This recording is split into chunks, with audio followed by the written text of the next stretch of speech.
it would suck for you to be super excited that you're qualified, and then at the end of the day, 2-3 weeks later down the road while you're in escrow, you have to cancel because the lender decided to pull your application because they didn't want to give you money because it was just too high risk.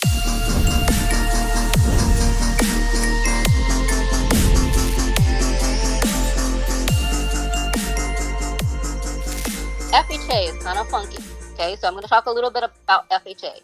So at the end of February, interest rates were roughly about 2.75 to 3.25. And early March, it was roughly about 3.5 to 3.75. Mid-March, it was around 4.5 to 5%. And in the last week, it bounced back to 3.75 and now about 3.25. Even though with the swing, rates are still considerably low historically, but it is definitely unusual for it to swing that much in a 2-month time span. Because economically, things aren't technically back to normal where all businesses are back to business as usual. We may continue to see more fluctuation. So definitely, if you already have been pre-approved, I would highly recommend you guys to go back to your lenders and say, hey, can you check the new guidelines, make sure everything is tidied up for me still, reserves-wise, credit-wise, and everything. Basically, what she said was for FHA buyers, okay? Interest rates are going back and forth a lot. If you guys are planning on buying a home and you guys are comparing your situation to another person that you know that bought a home and they told you, oh my gosh, I got an interest rate for 3%. And then you got a quote from your lender for like, let's just say what she said, 3.5%, right? Don't take that number as a permanent concrete interest rate. Take it with a big grain of salt like what she said earlier, because interest rate fluctuate. Every day, interest rates go up and down from what you heard earlier from her. Last week it was different. This week is different. Tomorrow it's gonna guarantee to be different. So because of that, you always want to stay up to date with what the rates are. And the best way and the most accurate way to find that out is to talk to your lender that you got pre-approved with, because then they could rerun your scenario and know exactly what the interest rates are at based off of your situation today, right now. So that's important, okay? And this is good to know too for a lot of you guys that have been messaging me on Facebook about whether or not you guys should buy a new build or resell a home, because new builds take a couple months to build, meaning that if you got a loan in January of 2020 and your home is not ready till December of 2020, that's like 11 to 12 month time span. Interest rates on January 2020 is going to be different from interest rates being locked in December of 2020. Don't shoot yourself in the foot thinking and telling yourself, oh my gosh, my quote that my lender gave me was 3%. That's so cool. And then when December comes around, you got 3.5 or 4%, 5%, 3.25, whatever it is on that day that you lock it in. Know that ahead of time. That's why there's contingencies in place for your contracts that protects you as a buyer. That if anything was to change regarding your loan qualifications, appraisals, or inspections, you can back out and get your deposit back. Your realtor should be going over all of these contingency plans with you. So again, if you want real numbers, real rates, talk to your lender.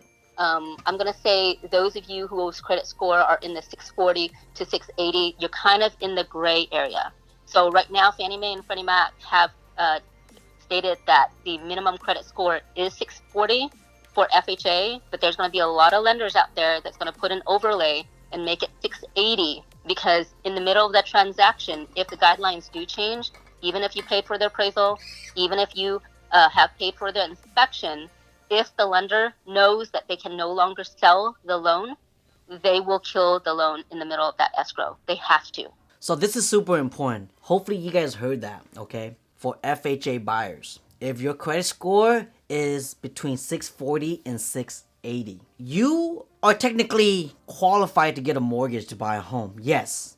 But because of everything that's going on right now, lenders are getting so strict on lending to borrowers that they're putting an extra layer of protection to make sure that you guys are well qualified. If your credit score is between 640 and 680, if you were to submit an offer today and after you order home inspections, you pay for the fees, you pay for the appraisals, everything's good, they're gonna do another evaluation on your current situation. And if the lender feels that your credit score is a little bit too low, they may pull the plug on giving you that mortgage. Okay, they may pull the plug, meaning you're gonna have to cancel and you're no longer qualified to buy a home.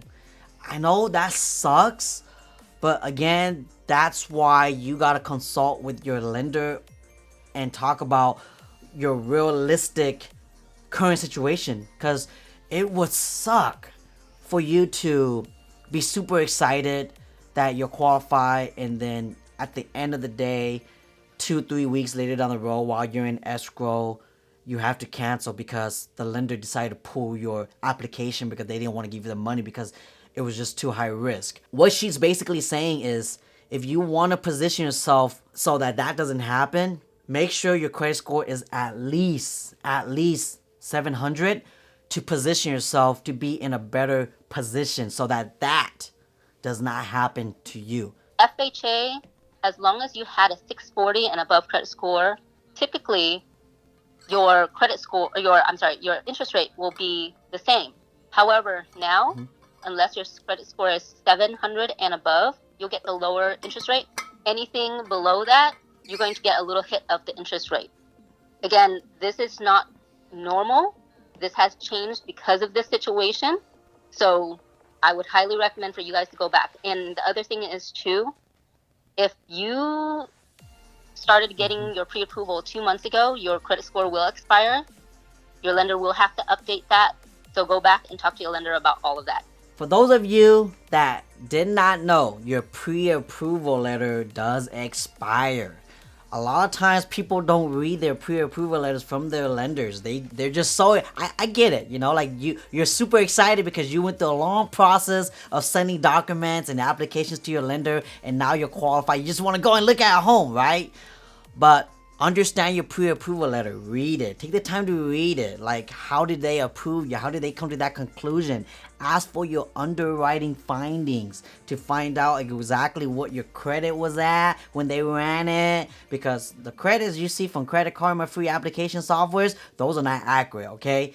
So look at the underwriting findings for your current situation and find exactly why the lender decided to pre-approve you. Okay, that helps you a lot. And in that pre-approval letter, it's gonna say in the bottom that this pre-approval, Mr. or Mrs. Buyer, is subject to a appraisal coming back at value, and it's subject to another verification of assets, incomes, or all of your assets that you're utilizing towards down payment or paying for the closing costs. On that pre-approval letter also, it says this pre-approval letter is good up to 60 days, 30 days, 90 days, whatever days it's on there that your lender gave you or quoted you. When that day is up from the date on top of the pre-approval letter, it does expire. So you want to go back and talk to your lender to get an updated pre-approval letter, so that way you don't again shoot yourself in the foot, because maybe 3 months ago your credit was at 700 and you got pre-approved for like a